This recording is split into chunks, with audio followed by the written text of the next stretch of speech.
गुरु प्यारी साध संगत जी, नमस्कार जी। आप सब कैसे हो?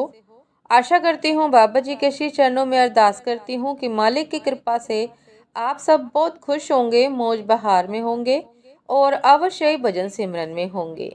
साध संगत जी, जैसा कि आप जानते ही हैं कि चर्चा चल रही है सतगुरु नानक देव जी की जन्म साखी की।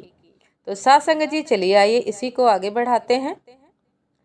साध संगत जी, आनंद मंगल के दिन शीघ्र ही व्यतीत हो जाते हैं।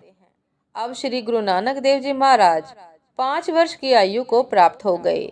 भाई बालाजी कहने लगे कि जब गुरु नानक देव जी 5 वर्ष के हुए तो वयस्क बालकों के साथ खेलने लगे। होनहार बीरवान के होत चिकने पात।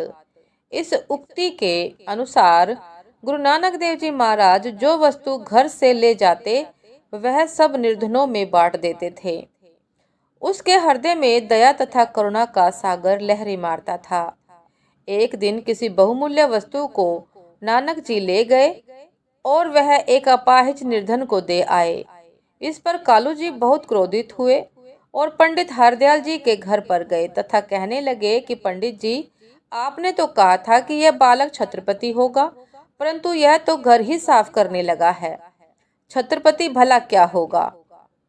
साध संगत जी, पंडित जी ने कहा कि मेहता जी, आगे आगे देखना होता है क्या?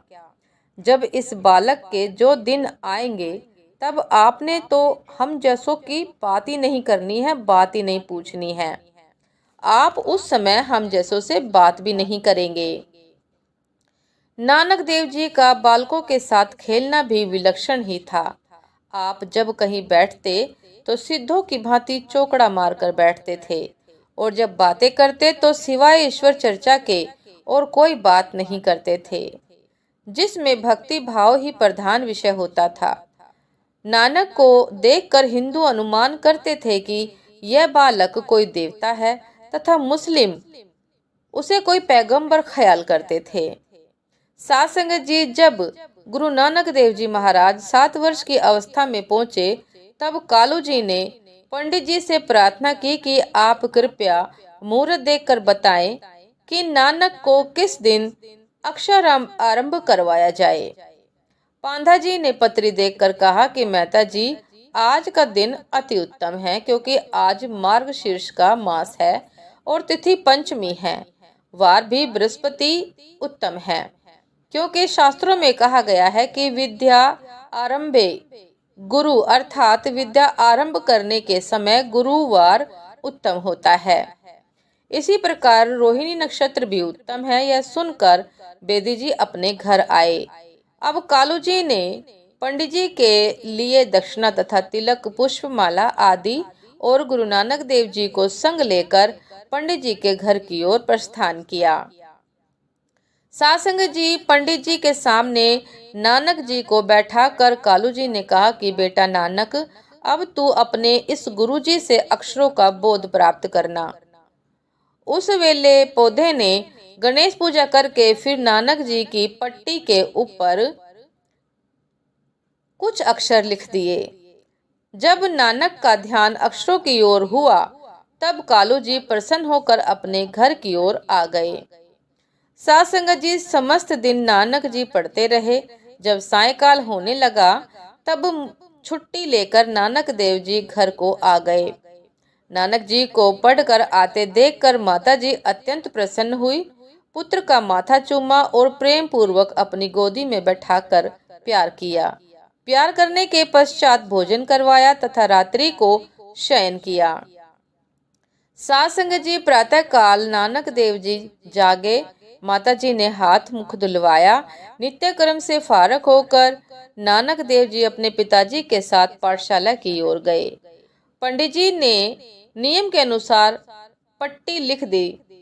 तब नानक देव जी ने कहा कि हे पंडित जी, आप कुछ पढ़े लिखे हो अथवा नहीं? पंडित जी ने कहा कि हम तो कुछ कुछ जानते हैं, जमा खर्च लेन देन आदि प्रत्येक विद्या हमें कंठस्थ है। फिर पूजा पाठ, वेद, उपनिषद आदि भी हमें याद है। तब नानक जी ने कहा कि हे पंडित जी, इस विद्या के साथ तो बंधन होता है, अर्थात यह विद्या बाप रूप है।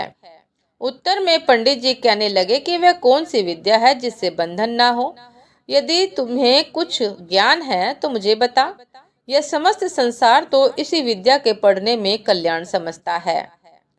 साध संगत जी, पंडित गोपाल को संवत 1533 मार्गशीर्ष शुक्ला सप्तमती को श्री नानक देव जी ने निम्नलिखित श्लोक कहा। श्री राग महला 1। जालू मोही घसी मसु करी मते कादू करी सार, भाव कलम करी चित्त लिखारी गुर पूछी लिख विचार, लिख नामू साला लिखू लिख अंतु न पारावार, बाबा एहू लिखा लिखी जानू, जिथे लेखा मंगिए तिथे होई सच निशान रहाओ। साध संगत जी, ये थी आज की बहुत ही खूबसूरत साखी। इससे आगे का वृतांत मैं कल लेकर हाजिर होती हूँ। आशा करती हूँ साध संगत जी कि आप सभी को बाबा जी के जन्म साखी बहुत पसंद आ रही होगी। मैं आगे भी सतगुरु नानक देव जी की चर्चा के साथ आपके साथ बनी रहूंगी। तब तक के लिए आज्ञा दीजिए। नमस्कार जी। साध संगत जी, यदि आपको ये साखियां पसंद आ रही हैं तो साध संगत जी लाइक कमेंट शेयर करना ना भूलिएगा। चैनल पर जो भी नए हैं कृपा करके सब्सक्राइब कर लीजिएगा। साध संगत जी, आप हमें इंस्टाग्राम पर भी फॉलो कर सकते हैं। इंस्टाग्राम का लिंक डिस्क्रिप्शन बॉक्स में दिया गया है। साध संगत जी, आपसे फिर मुलाकात होती है गुरु नानक देव जी की आगे की रचना के साथ। तब तक के लिए नमस्कार जी। सदा खुश रहिए, मुस्कुराते रहिए, भजन सिमरन करते रहिए। नमस्कार जी।